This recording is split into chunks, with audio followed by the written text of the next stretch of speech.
You're listening to Off the Stage.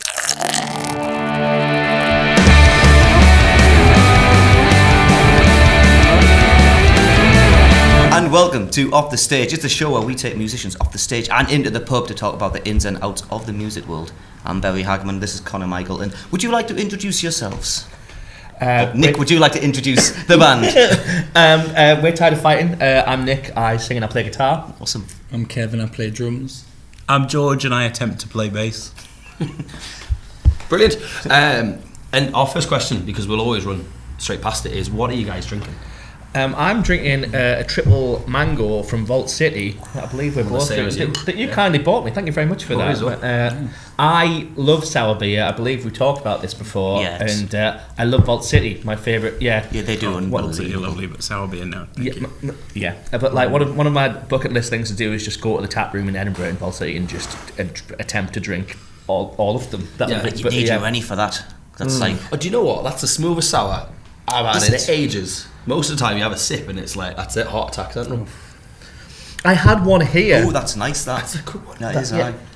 I had one here that was like blueberry and coffee, and I was here to see Occasia, and I was like, have a go at that, and they're like, that was the most disgusting thing I've ever tried in my entire life. But I liked it, but like maybe I don't know, maybe it's an acquired taste. I love it, yeah. I love it. It just sounds like more of a stout flavour though, doesn't it, than a sour. Yeah. Mm-hmm.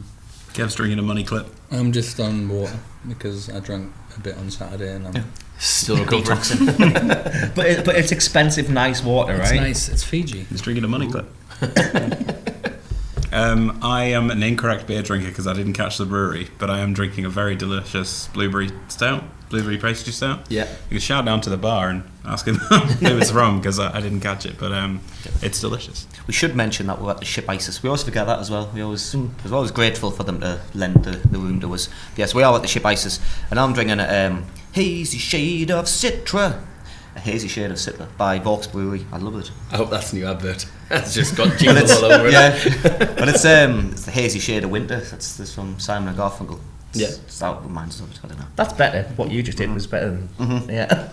But it's lovely. I love it. I love all the Vaux stuff, to be fair. Not most of it. Yeah. But Anyway, enough about me and my beer talk. Yeah. Obviously, we've had yourself on a few times before with the pod. What has been happening since you were last with us? Quite a lot. Yeah. I think the last time we spoke, we just signed a record deal and we were like, we're gonna be making an album maybe, and now that album has been made. We recorded the album a year ago. Yeah. We've been sitting on it for a year, so we're like vibrating. That's the worst thing, though, isn't it? Like the patience of like, ooh, it's not ready yet. Yeah. That's to be fair, I don't really get that because I'm so impatient. I'll make a song, I'm like, okay, it needs to be released tomorrow. Like that's So I don't know how you do that, to be honest. That's like it's and in fact when we were making the album, so the album is 10 tracks long. Spoilers, it's 10 tracks long. But I was writing a song at the time we recorded the album. I was like, can we add it? And they were just like, no you can't. Oh, okay. But yeah, I am incredibly impatient and want things to be out as soon as possible. But whenever I have like a day in the studio, I'm like, so you're gonna mix that right now and send it to us right now? Yeah. That's it. Yeah, we try to be more casual, but like, can you just send a bounce over? Is that all right? Rather than like, send me that now. The millennials with instant gratification issues. Yeah. Where did these get recorded? There were several talks about where we were going to record it. There was talks of us recording in Rome. There was talks of us recording in New York, in Ohio, and we chose Bladen. Nice, yeah. Good weather on that, yeah. We're loyal. That's what we are. Yeah. So we recorded it in Hart in Bladen. You mentioned that with George Collins.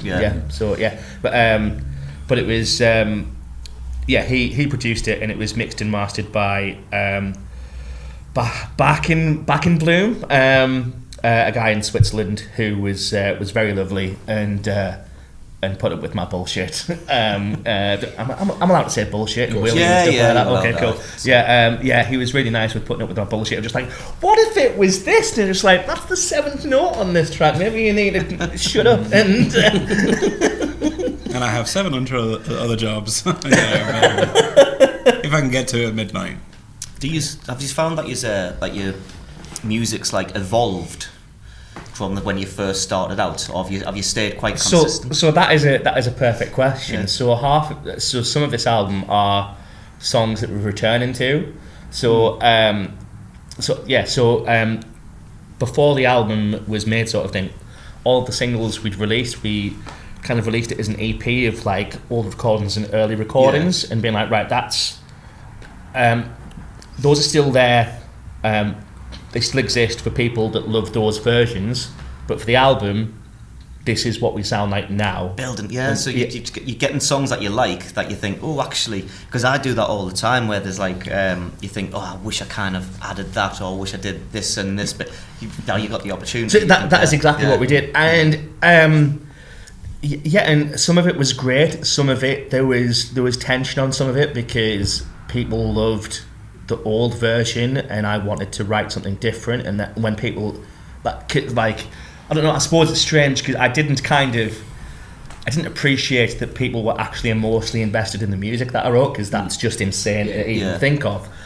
So when we changed them, and you know, you have those certain, we all have those certain demo friends that were like, do you want to hear this thing? And like sometimes it was like, this isn't the same as the and I was like, well, yeah, that's the point. And we were thinking both kind of like financially and sentimentally when we were doing the new recordings, because we were basically trying to keep as much of the old stems as we could, because we were using the same engineer to record it. So, and he had all the stems, so we were trying to use as much as we could to keep some of that energy of the previous songs.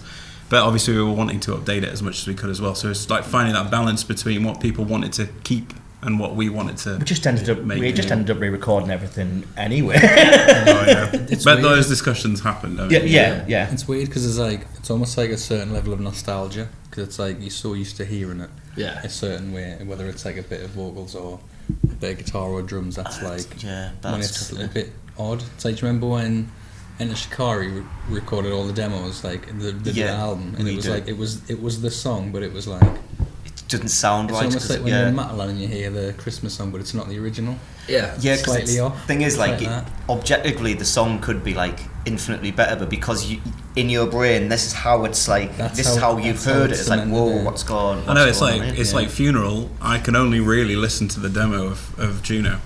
That is that song to me. Okay. Because the guitar part especially is so different that it irks me when I hear the album version. And I love the album and I love that version of the song, but I so much prefer the version off the EP because you know. But also, I think I love that we as a band have given that to people. So, totally. Yeah. So have you played live with this album since it's been recorded?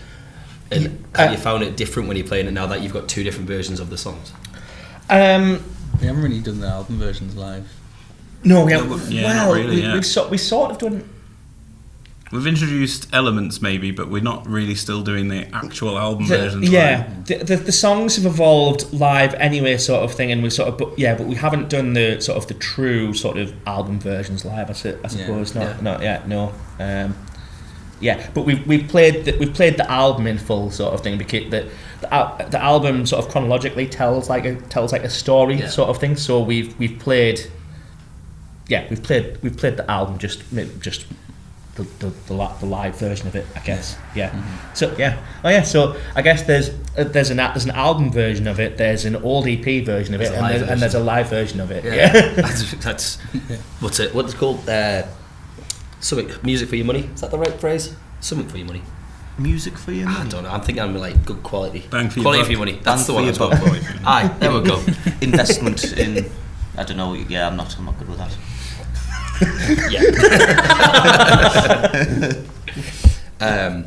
No, that's cool. I've got a couple of. Obviously, we've got Instagram questions for the second part, but I kind of put a couple of my own in to begin with. Yeah. Question, obviously, for myself is: do you guys think you can see a bit of a growth in your fan base from where, like, even like a couple of years ago to where you're at now?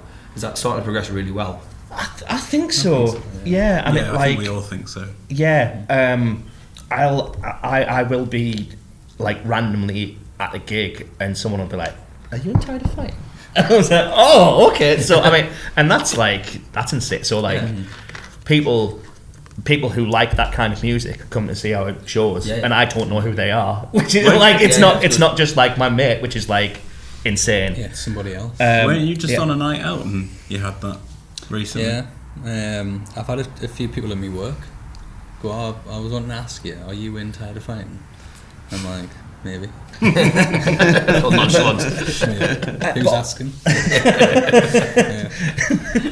In fact, how's this conversation going to go? But also, we have a great relationship with a band called Rest, who are from Scotland, and we've opened for them quite a few times now, and they're incredible, and everyone should check them out. But like, again, that's a few times like where I've just been at the stage, just like, you opened for Rest. I was like, yeah, we did. Hello, how's it going? So that's probably the biggest thing that's happened since the last time we spoke. Actually, we played, we supported Rest at Usher Hall in was it September last year? November. I don't know what time is. Scott bands on about them. I wasn't sure it was Rich or Scott. I recognise the name. It's W-R-E-S-T, isn't it? Yeah. I've definitely come across them. But that was to like 1,500 people. That was like the biggest thing we've done. It was mind-blowing experience. Yeah, Rest are insanely good. Yeah, really good. It's almost unfair. how good it is. Yeah, it makes you want to quit. Just like, oh, I'm never gonna get that. It's like every song is just, I feel like applauding.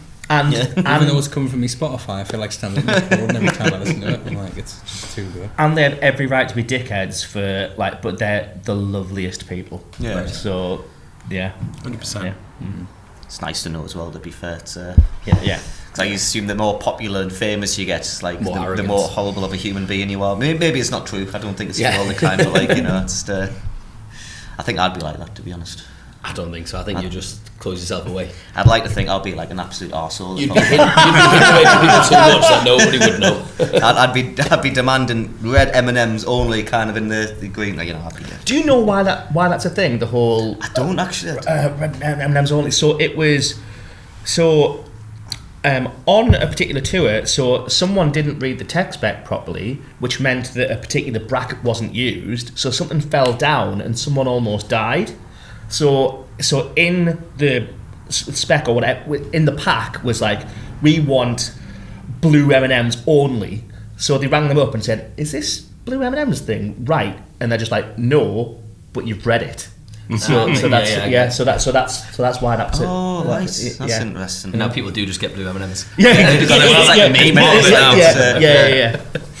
I mean, ironically, speaking of tours, my final question for you was, if you're on tour, instruments aside, what would you take sort of to wind down or entertain yourselves? What would keep you busy? We board game a lot on days out. On tour, yeah, lots of like little card games and stuff like that. What's your favourite? If you had to pick one, what that we play? Yeah. Nick always takes pigs everywhere with him. I do take past the pigs everywhere, which is always a good time. Is it Skull and Roses? Skull and Roses is a big one. So have you heard of Skull and Roses? But it's basically like very simple poker, where everybody's got four cards, 3 roses and 1 skull, and you basically go put like a card down, and then everybody basically just guesses how many cards you can pick up before you pick up a skull, because then you lose a life. If you lose 2 lives, you're out of the game. So it's essentially just poker. It's poker face the game, basically. But like, okay, we played in Rotherham. It was this really cool. I don't think, does it exist anymore? That place, the Beehive. Oh no, yeah. But it was this really awesome place where there's digs upstairs. And like, there's a coffin full of board games, and there was a pub dog called Vlad the Inhaler because how quickly he ate his food, and it was just a really cool vibe place. So upstairs in the murder digs, and I had wound down too enthusiastically, and by that I mean I drank too much wine. And we were playing Skulls and Roses, and the point of the game is like, if you've got a skull like at your bottom card, then you lose. And I just went, He was just and it was turning over skulls every time. Not realising. And George was like, why did you do that when you knew you were going to lose? I was like, all right, okay, yeah. Cards Against Humanity we play a lot sometimes. That's always I'm proper into Exploding Kittens at the minute. Oh yeah, I've got Exploding Kittens, yeah. Oh, you mean the game? Oh, right, okay. So. Not quite bonfire now yet. My plan is, me girlfriend's mum got us, you know that thing you see on TikTok where it's like the Game Boy. It's got like a million games. Oh yeah. She got us that for Christmas. So I'm like, that's almost too much for me, you know. Like I've got those things, and I'm like, because it's too much decisions, I can't actually. I'll play like 2 minutes of a game and go, well, I'll play another one now. I know And exactly like, what you mean. it's just like I'd literally get it just for the Pokemons. Yeah. Complete them all. I've like saved all the Pokemons, and then I saw Michael Jackson's Thriller. Oh So god. I did the first 2 levels, and I was like, oh, I wonder if Indiana Jones is on, and then I played that for 2 levels. And I was like, oh, no. Michael Jackson's Thriller. I mean, nobody asked a question about that back in the day. But you had to rescue kids from cupboards. Yeah. From closets. And every time you rescue, they'll go, Michael. Yeah. And like, It's but really obviously that. it had Smooth Criminal playing kind of in the background, like in like 8 bits. That was such a good game. Never heard of it before, no. I used to get scared at another part of me because it was like Thriller. They had like the zombies on and it used to scare us. Oh god, I don't think I got that far, to be fair. I just got the rescuing kids from cupboards, and then I was like, I'm done. I was at a gig at Riverside. Again, that's no longer a thing, is it? Riverside? No. Well, it was a band called We3. I think they won or got really far in America's Got Talent.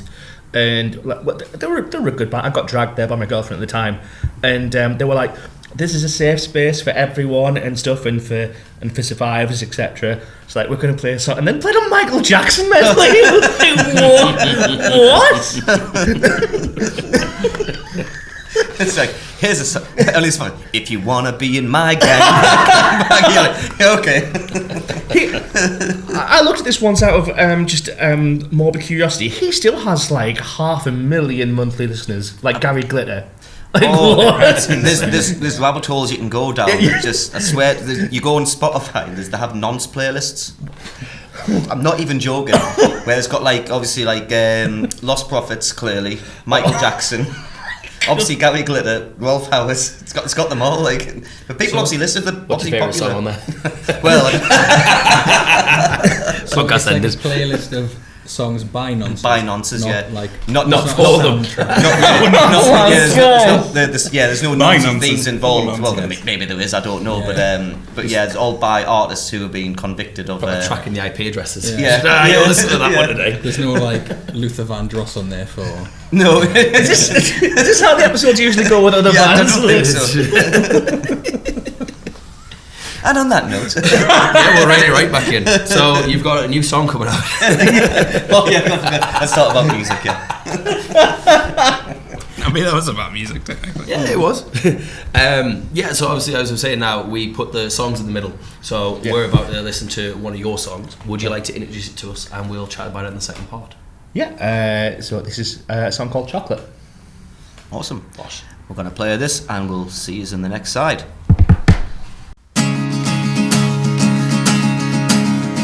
It's just another long, hard day, the kind that makes you palpitate, the kind that makes your skin erode, the kind that makes you want to change. It's just another empty feeling. It's chocolate sticking in the ceiling of my mouth that stops me breathing. I almost choke. I thought it might just sweeten up the truth. Well, baby, brother, why so blue? I put all my faith in you, and now I need some exchange. It's just another long, hard, drawn-out day, the kind that liquefies your brain, the kind that melts your flesh away, till you're just bone, all just fractured and disjointed, disenchanted and disappointed. Elixirs amplified, exploited. Everything you didn't want them to. They don't work if you don't want them to. I thought they might just sweeten up the truth. Well, baby, brother, why so blue? I put all my faith in you, and now I need some exchange. Oh, they said I need to get up and dig out a message and a meaning to follow. It must be a try to always be so sad, to always be so cynical. They said I need to get up and dig out a message and a meaning to follow. It must be a try to think of what we had that's no longer visible. I thought it might just sweeten up the truth. Oh, baby, brother, why so blue?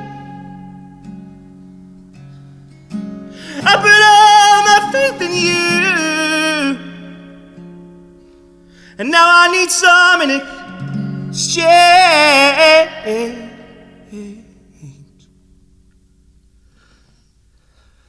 The sun is in my iris, the sun is in my head. The sun is made of spirals when nuclear intent. The sun is like a death ray, incandescent and enraged. It cuts short my cherished darker times. It's a selfish sort of flame. The sun is inescapable.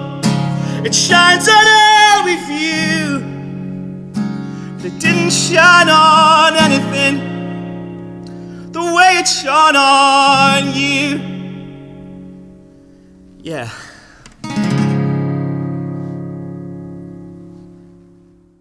We're back, baby! And welcome back to side 2, where you've just heard Nick play Chocolate. Very good song. Really enjoyed it. Yes. Yes. And when's that out now? That is out April 17th. Because that was one of the songs that was out originally, wasn't it? Yeah. Do you still have the original out? Or have you taken everything off and you've... So, yeah, we did think about what we were going to do, so we decided to keep all the older versions on, have that as a collection, like EP, but then also release the new version as well, sort of thing. Yeah. But Chocolate was one that really bothered me with how... But again, it's weird to say because obviously I know people love that version, but for me, it felt like it wasn't the complete thing, and I really wanted to go back to that. And I think the new version, I love it. I really love it, and I think it's the thing it's always supposed to have been. Yeah, like, it's how you imagine it in your head now. Yes, like, absolutely. Yeah. And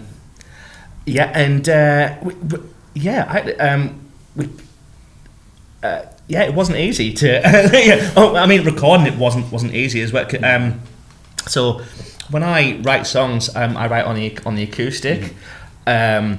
So my timing can be a bit loose, shall we say? So then when we come to record, just like, what BPM is this? And like, but we were good, and we did try and track the BPMs before we went in, and then kind of threw it all out. Totally It's the first time we recorded it. The engineer was just like, "We're just going to throw out a click track." Like about 20 minutes in, he was like, "We'll just do it live." Would you do it breakdown? Like, there's no way we're gonna, because it kept changing constantly. But we got it. We got it. Album. Yeah. I get that. I had a song called Demons come out last year, and we had a click track for the verses and a click track for the choruses because they were just 2 hours time. Yeah. And it was like slow, and then it's like, wait, you're back in, and it was. But acoustic music is like that. It's like you need things to breathe, and things need to be different tempos and stuff like that. And but Chocolate was weird though, because it was like it was in 6, and then the little pausey bits there was a 4. click to count us in, and then it was back to 6. Like, because of the way the pauses are. Yeah. As I said, I don't speak drum or. No, I was going to say that's just cool. I think I get it. It was 2 click tracks at once. Yeah, a lot of counting. So it was essentially a 10, but you had to count it in a 6, and then for me I had to count it to a 6, and then the pause would be in a 4. So I had to wait for the 4 clicks and then come back in, but play in 6. Yeah. And then wait for the 4. It was fucking weird. Like. Yeah. Yeah. So basically, we were Tool for a track, I guess. But also live, it's a really effective track because like the outro is so massive, and I didn't feel the current recorded version. So I didn't have that hit for me. So we put in sort of a different section.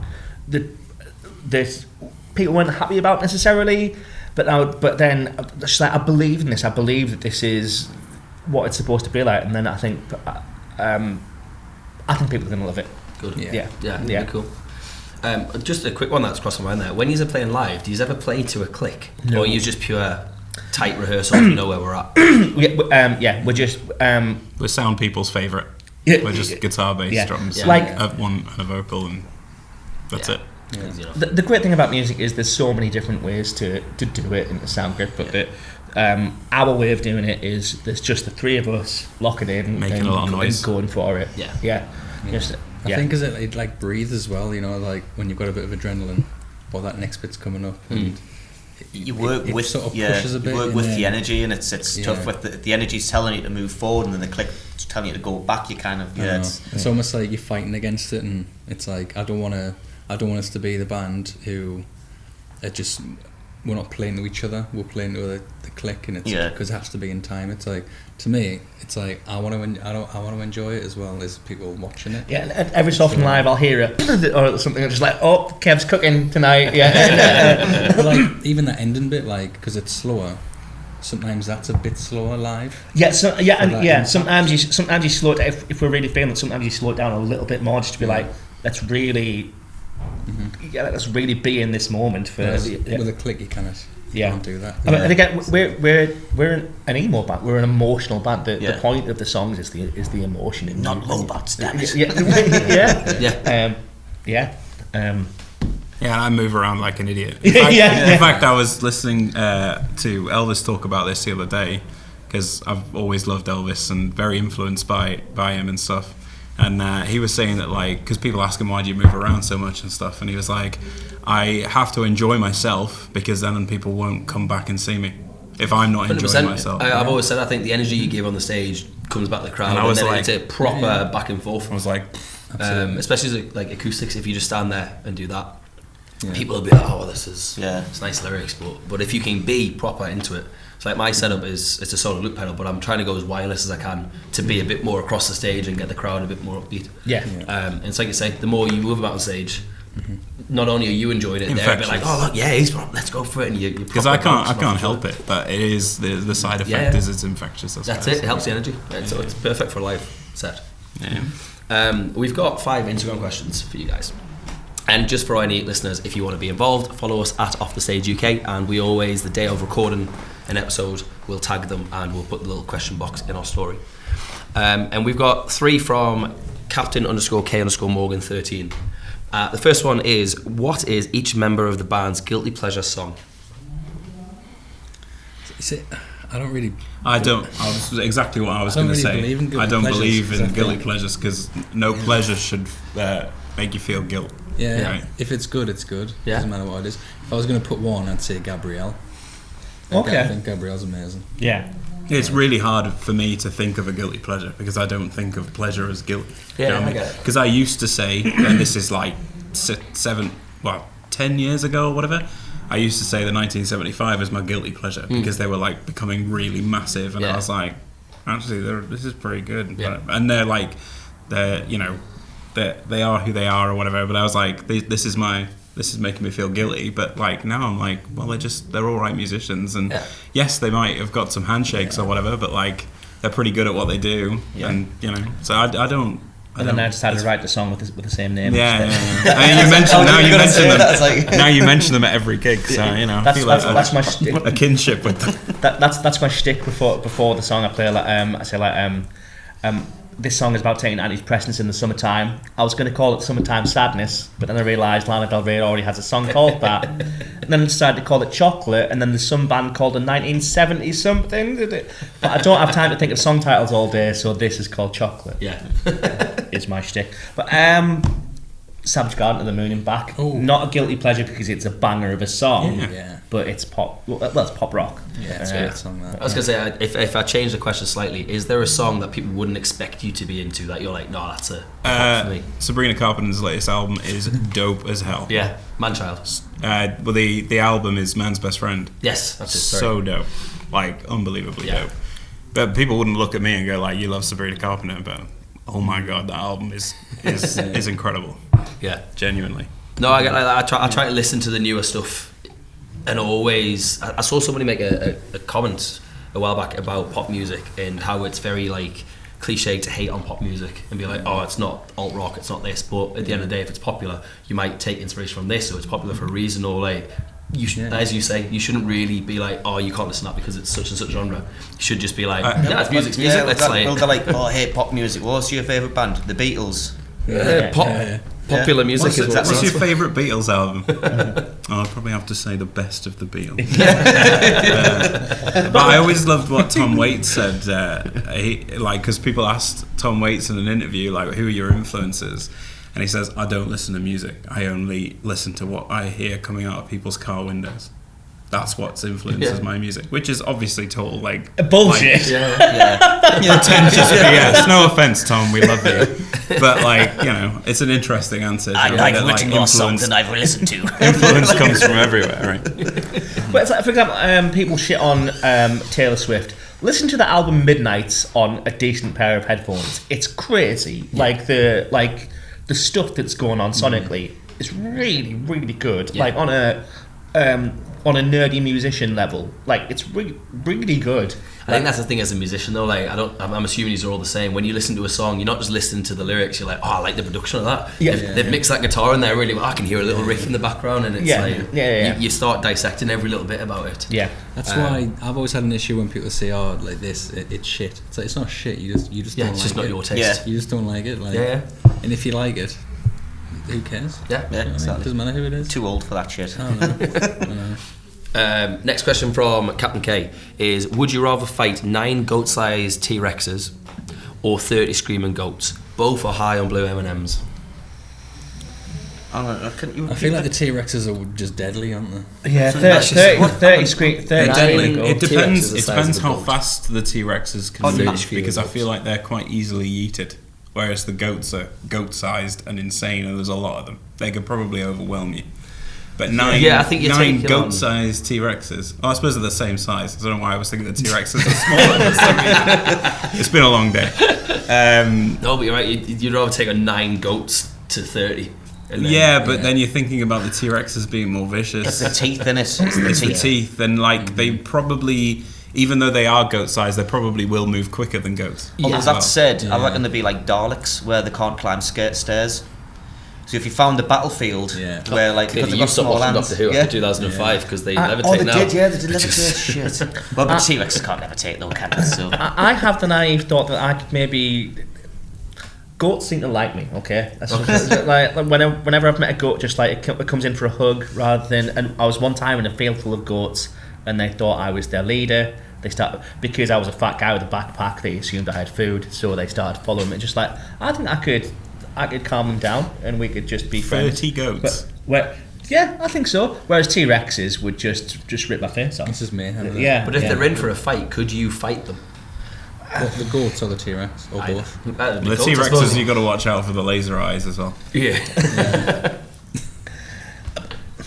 I'm choosing the goats. I'm choosing the goats because I feel like even though they've got like, I want to say antlers, horns. I mean, that could hurt. Yeah. But T-Rexes are going to hurt more. Yeah, I'd probably say the goats. I think if you found the leader of the goats, if you like picked them out and then you started on him first,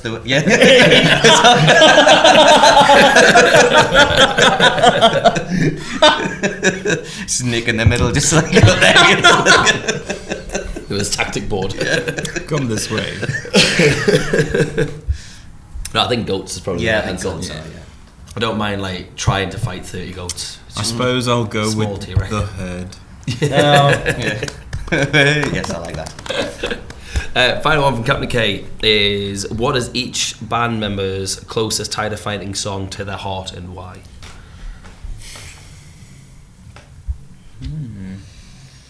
All ruminating now. Yeah. For a podcast, we can edit this out as well. Yeah, so Straight to it. I like the flow. Because you can hear the gears, man. Mine is. They're your songs. Well, they're our songs, but they're your lyrics. Mine is Hollow because it was about a time that I couldn't write at the time because I was so depressed and I was in it, and it's one of those where and then a few months later it was like, whoa, that was pretty scary to be in that time and to be able to sing that song and to be genuinely appreciative of where I'm at and to be around my friends and to be able to just sing songs to people and to be on stage, to be able to is such a it is an honour and it is a privilege to be able to do that. So I would say Hollow is the one for me. I think for me it's probably Out of the Forest because it's so visceral. It's like really well arranged, and it's like the lyrics and stuff are very like dreamlike, which I gravitate towards, you know. And plus we gan absolutely raj live with it, and I enjoy that very much. So that one's quite close to my heart. I'd say mine's probably Tired of Failing, because before I joined I was a massive fan of the band anyway, and that was the first song I really heard, and I was thinking, he's got a good voice, you know what I mean? He's alright, isn't it? Pretty good, isn't it? So then obviously when I was learning them, Tired of Failing was one I was always, and still am, excited to play. I do like Out of the Forest because it's heavier, but Tired of Failing's like, it's that nostalgia thing again. Yeah. I'm used to hearing that. That's, to me, that's the Tired of Fighting sound. So yeah, Tired of Failing, yeah. And it's even better now with the album version. Spoilers, no spoilers. I think all three like really showcase like the dynamics, you know, because like our band is very much about dynamics, and those three songs are like the big examples of of the dynamics, you know. Yeah, it's cool. At my own flag _ says, tell the drummer I want me Tina Brasso back. # make Kev Scar again. There's a story in there. Sunday, it's happening on Sunday, Richie. It's fine. So by the time this has been out, it's already happened. It's already happened. It was last few Sundays ago. Yeah. Got your Brasso back, Richie. It's fine. Don't worry. And final question we got from at Stitch _Redman _music _management. Who are their biggest influences on their instrument or vocal for Nick?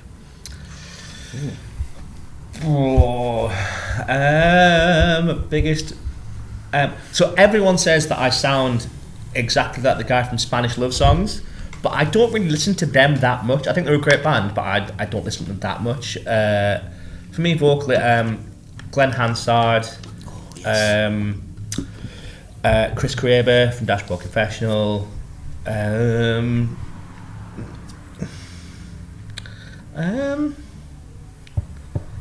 Yeah, I mean, obviously there's bands I like Taking Back Sunday, Motion City Soundtrack as well.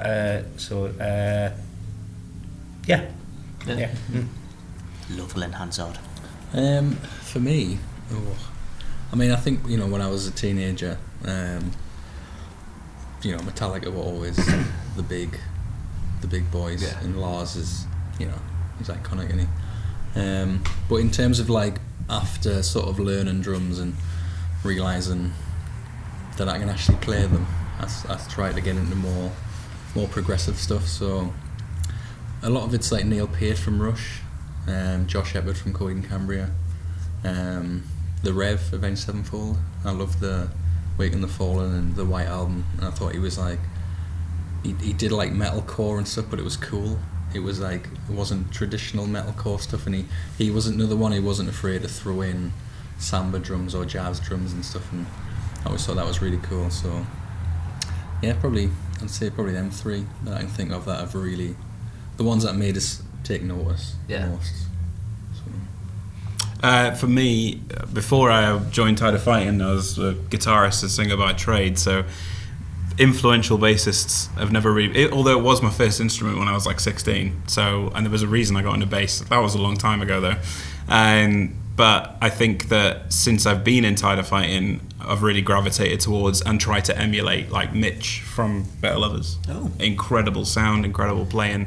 So like every time I pick up a bass now, I just try and be like him because he's amazing. Yeah. There's Mike from Green Day, like his sound, I've always loved and tried to move towards. And I think now as a bassist, I really just want to sound and play like Joe from Wolfpack because he's probably the best bassist on the planet working now. Yeah, so. For me, the bassist Mark Hoppus. I don't know, he gets a lot of rap about being a bad bassist, but he's got such you just know whenever he's playing bass very guitar. Specific tone and style of playing. It's a very specific tone and style. He's that's Mark Hoppus bass. I love that individuality, but plus it's relatively easy playing guitar, switching from a guitar to a bass and playing a Mark Hoppus bass line. But I thought I just had that because Mine's Ed Sheeran. Anyway. Also, Dave McPherson from the band In Me, one of the greatest vocalists I've ever seen live, and when I first saw him, I was like, so for me. But just thought, had that. Good. That's our Instagram questions. Again, if you want to ask any, drop us a follow. Instagram at OffTheStageUK. We're going to shoot off in a few minutes, but obviously we'll tie up with how the rest of the year is going for you guys. Obviously, you've got your album out soon. When is that going to drop? Am I allowed to say the title? Is that a secret title? Yeah. So, and then suddenly it hits you. I didn't even type that last bit in. I just said, and suddenly it hits. And suddenly it hits you. Sure, I'm going to go into the question with that. Where did the title come from? It is one of the last lines of the last song. No, that's clever. Yeah, I like that. So in fact, it's all. There's definitely an order to it. There's a narrative to it, and then sort of the last song ties everything all together. In fact, our label was like, we might need to change the order of the tracks. I was like, no, you can't do that. I was like, no.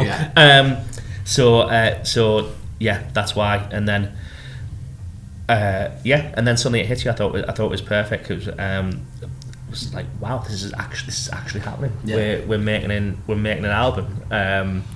Some people have children. Some people have nice cars.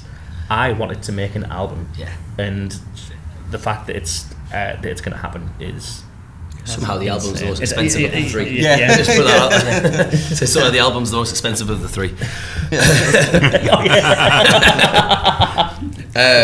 And you were saying beforehand, obviously, it's been a lot of chop and changing with the release dates. Originally, it was going to be the 18th of April, which would have coincided just after Chocolate. But you've still got something for the 18th. Yeah, so what we're doing now is we're releasing Chocolate as a single on April 17th. April 18th, we're headlining the Grove with Full by Raptors, the Apparition, and High Tide in Tokyo, and that's going to be a pre-sale party and a single launch show for the album. The album is going to be released May 29th, and the official album release show, where the album will be there, ready and by the CD, will be at Veritas Festival on May 30th, which I'm really excited for. Just quick on the pre-release, does that mean, is that the day you can start pre-saving it and stuff, or are we able to pre-save it in advance, or we don't know yet? You can pre-save now, right? I'm pretty sure. I think we can pre-save. I think we can pre-save now. Yeah, pre-order party. Yeah, that's what. That's what I mean. Okay. Yeah, cool. Yeah.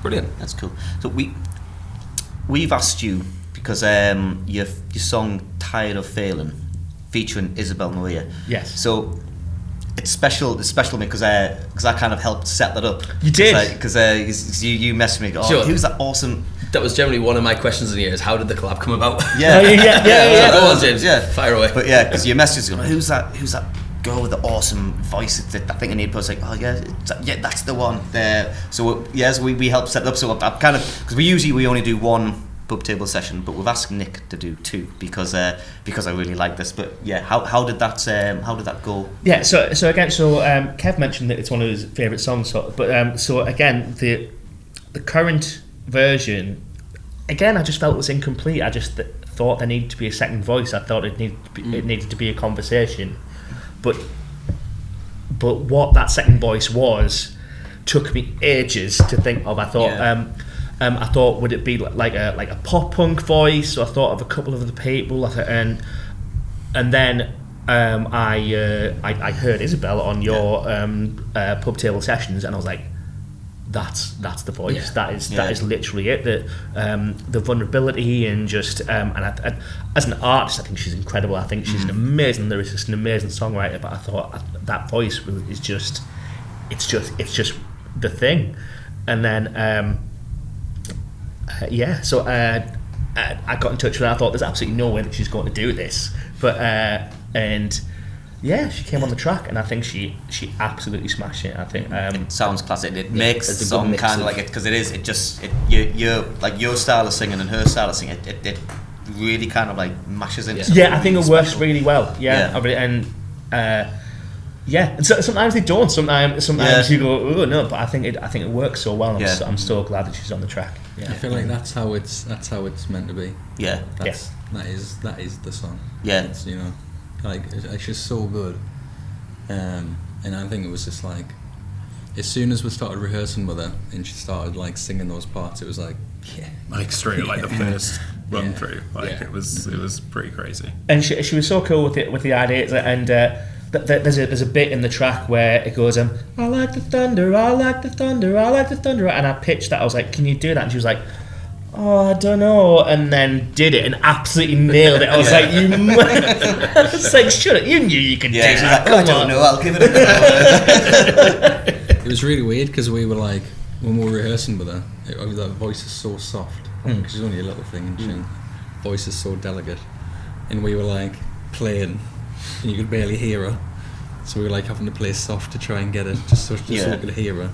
But then I thought when it's recorded and we're going to be able to like mix our voice in, I knew it was going to be good, but then I didn't realise it was going to be that good. Yeah. And like every time I listen to it now, I'm like, so good. Yeah. So is that your favourite version then, the new one, or do you like the OG, the new one, the new version? Yeah. It's just amazing. Yeah. Well, we're gonna call that a pod. Yeah. If you've enjoyed it, of course, as I say before, we are at Off the Stage UK. Drop us a follow. Thank you very much, Tired of Fighting, for coming down. And again, this is a first that we're going to have a second song, but would you like to introduce your play out? Yeah, this is Tired of Failing. And we'll see you next time. I want you to teach me how to kill at parties, dislocate them, and spill their stories of what it's like to live with this condition of failing engines and crying children. We got tired of failing and tired of fighting, and done with friction and sick of trying.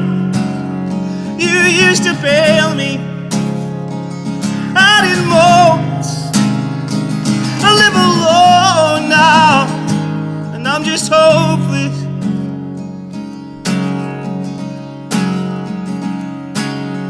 You used to tell me about the ocean, expensive and unknown, just like our future.